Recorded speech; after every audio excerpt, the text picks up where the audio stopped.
The demons of the underworld have finally spilt out and released themselves from their captivity after defeating their sealer and guardian and have taken over the material plane of Earth. And it is your quest, if you do so decide to accept it, to defeat Asmodeus, the king of the underworld, and send them back where they came. But the age-old question that you see in pretty much every role-playing video game is, who are you? Today, I'm going to go over creating a 5th edition D&D character, which, for those of you that don't know, D&D is literally the basis for almost every RPG game that's ever been created since, like, the 1980s. So it's actually a really big thing. But 5th edition came out, like, I want to say 2012, so it's relatively new. The first thing that you want to choose is I start with backstory, because it lets you decide what your character is going to do, how he's going to act, or she's going to act. And according to Rob Whalen's from his Geek and Sundry article, How to Create a Compelling but Not Overwhelming D&D Backstory, there are 3 things you should do. You should make your backstory sketchy, meaning leave a lot of blank space in your backstory, because you never know when you're going to want to add something in later that could really benefit your character, because most of the time you're making this in like an hour, 2 hours before you actually play your first game. So you will forget a lot of things that you want in your backstory. The second thing is become part of the story. Don't just be generic character A, like has parents. Give your parents a name, like decide what town you were born in. Maybe you worked at a local shop. It's something that will actually tie you into the story instead of just being a character that can easily be replaced. Because then you won't really care if you die. The last one is connect with another player. It's not necessarily the most important thing, but it is very helpful if you have somebody that you can trust throughout your different encounters, fighting people and everything.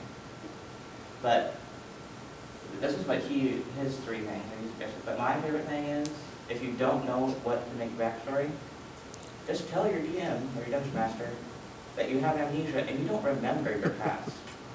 The Dungeon Master, speaking firsthand, can have so much fun with that, because they can literally put you directly in the story without you even knowing about it. So it's a surprise for you, even. And a great example of this are Yasha and Mollymock. Yasha is on the left, Mollymock's on the right. And they are 2 characters from Critical Role Campaign 2, and they both suffer from amnesia. One just doesn't remember their past at all.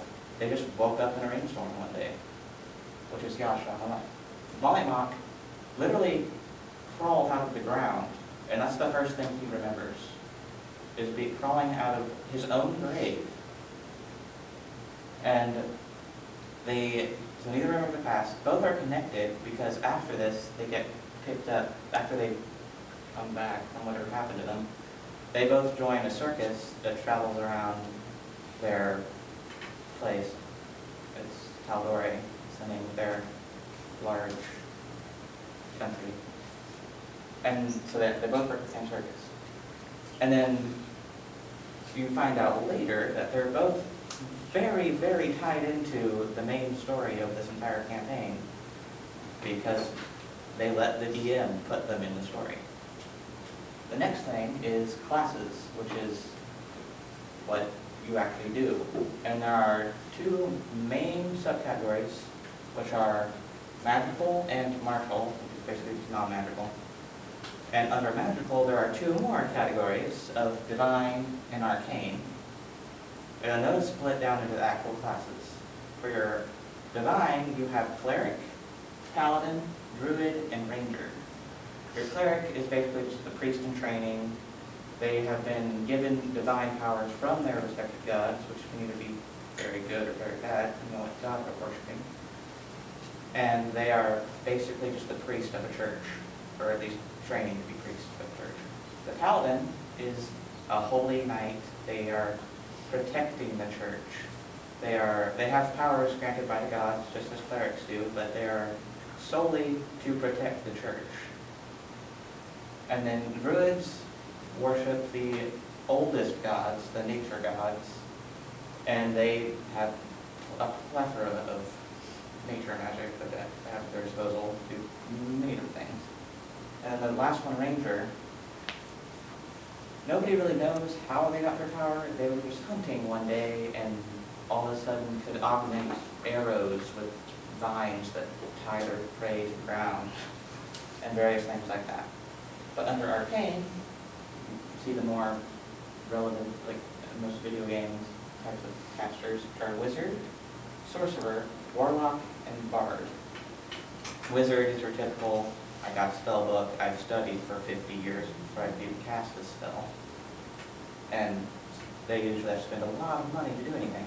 Warlock or sorcerers are the lucky ones, and most of the time they play rich people because they're born with magic, and they're usually thought of as really high, or depending on what campaign setting you're in, really, really low, depending on how relevant magic is. And then your warlock is the exact opposite of a paladin.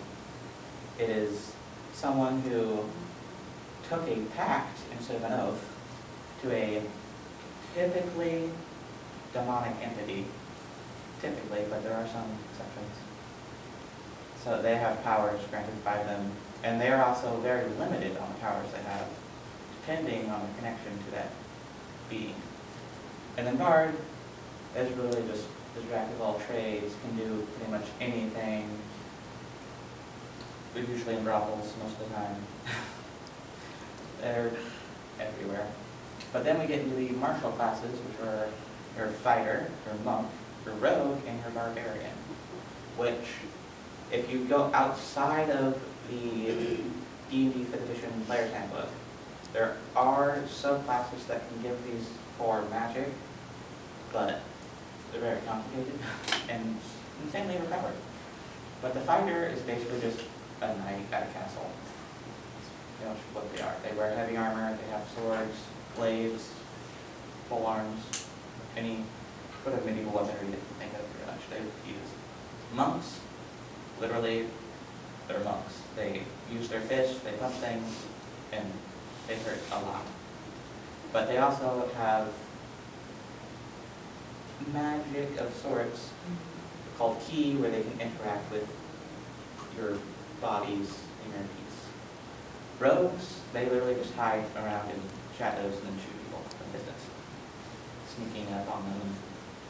There's literally a subclass called assassin.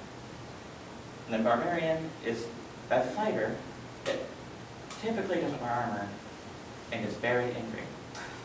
It's the only difference between a barbarian and a fighter is they don't wear armor and they're very angry, which lets them have a lot of crazy bonuses when they get mad. These are the classes that you can get from the Player's Handbook, but if you look further, you can find homebrew, or in other books, you can find other ones. This is one of my favorite homebrew classes. It was written by Matthew Mercer, which is the DM for Critical Role. He has made a lot of D&D content, especially now he has like 3 books that have actually been published by D&D.